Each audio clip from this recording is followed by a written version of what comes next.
నమస్తే welcome to BRK news నేను ఝాన్సీ ప్రస్తుతం చాలా మంది యూట్యూబ్ ని నమ్ముకుని జీవనం సాగిస్తున్నారు. కరోనా రాకముందు వరకు అసలు యూట్యూబ్ కేవలం కొన్ని సంస్థలు మాత్రమే వినియోగించేవి. అంటే టీవీ ఛానల్స్, కొన్ని ప్రత్యేకమైన షోస్, ఇంటర్నేషనల్ వార్తలు ఇలా. కానీ కరోనా తర్వాత పరిస్థితి పూర్తిగా మారిపోయింది.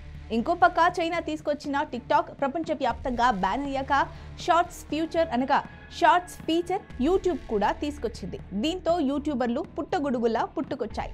ఇప్పుడు చాలా మంది యూట్యూబ్ ని నమ్ముకుని బ్రతుకుతున్నారు. కానీ కొంతమంది వ్యూస్ కోసం, లైక్స్ కోసం పనిగట్టుకుని మరీ అసత్య ప్రచారాలను, ఫేక్ సమాచారాన్ని ప్రచారం చేస్తున్నారు. దీంతో యూట్యూబ్ అలాంటి వాళ్లకు బిగ్ షాక్ ఇచ్చింది. మరి యూట్యూబ్ ఏం చేసిందో ఇప్పుడు తెలుసుకుందాం రండి. యూట్యూబర్లకు స్ట్రాంగ్ వార్నింగ్ ఇచ్చింది యూట్యూబ్. ఇకపై నిబంధనలు పాటించకపోతే యాక్షన్ తప్పదంటూ తేల్చి చెప్పింది. అవును, యూట్యూబ్ ద్వారా తప్పుడు సమాచారం, అసత్య ప్రచారంతో వీడియోలు చేసే వారికి ఒళ్ళు దగ్గర పెట్టుకోవాలని హెచ్చరిస్తోంది. యూట్యూబ్ మాతృ సంస్థ గూగుల్. అందుకు నిదర్శనమే ఇప్పుడు జరిగిన ఛానళ్ల తొలగింపు యాక్షన్.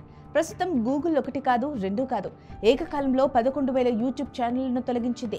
భవిష్యత్తులోనూ ఇదే కొనసాగుతుందని గూగుల్ కుండబద్దలు కొట్టినట్లు చెప్పింది. 2025లోనే దాదాపు 34,000 ఛానళ్లను తొలగించిన గూగుల్ యూట్యూబర్ల గుండెల్లో రైళ్లు పరిగెత్తిస్తోంది.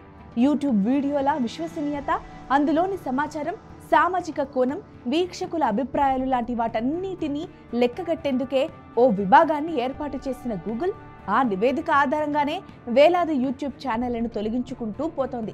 మరి భవిష్యత్తులో ఈ పరిణామాలు ఎలా ఉండనున్నాయి? యూట్యూబర్లు